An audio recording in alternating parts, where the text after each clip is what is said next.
सब समझते हैं या फिर क्यों ऐसा हो रहा है, सब समझते हैं। इसमें ऐसा कोई नहीं है कि हमको इसकी समझ ही नहीं है। दिल्ली के जो दंगे हैं वो पॉलिटिकल प्लान ही वो है।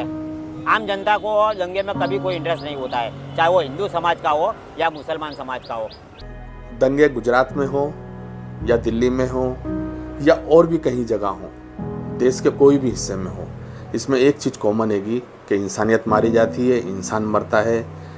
कहने को वो एक इंसान होता है, लेकिन वो किसी का बाप भी होता है, किसी का भाई भी होता है, किसी का बेटा भी होता है। प्लीज ऐसा नहीं होना चाहिए। अचानक दंगे हुए थे और उसके बाद यहाँ के हिंदू और मुसलमानों की समझदारी की वजह से गुजरात में दंगा बंद हो गया।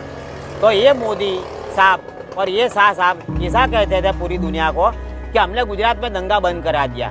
तो अब यही मोदी साहब को और यही शाह साहब को मैं ये पूछना चाहता हूँ कि भाइयों, आज तो तुम दोनों दिल्ली में बैठे हो, पूरा पावर पूरी गवर्नमेंट तुम्हारी है, तो फिर तुम्हारे हाथ के नीचे दंगा क्यों हो रहा है?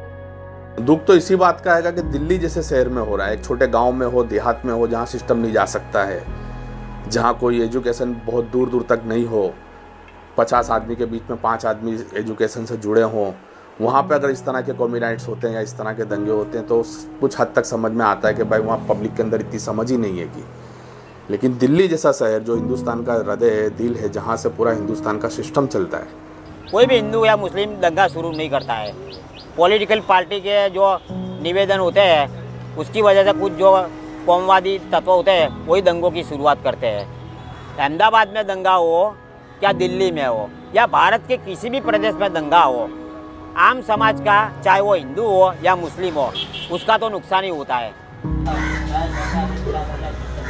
एक दोस्ती की रिश्ते हम लोग आज रह रहे हैं। 2 चेहरे ऐसे थे जो आज दोस्त बन गए हैं। तो मैं कहना चाहता हूँ कि आखिर एंड हमारा यही है, हमें मिल के ही रहना है। तो मेरे दिल्ली वालों से मेरी प्रार्थना है, मेरी गुजारिश है, मैं उम्मीद रखता हूँ सभी लोगों से कि वो लोग ये सब चीज़ को खलास करें और भाईचारे से रहें, मिलजुल के रहें। जो भी उनका प्रॉब्लम है सरकार से बात करें, सरकार की भी जिम्मेदारी बनती है, सरकार उनके सामने आए।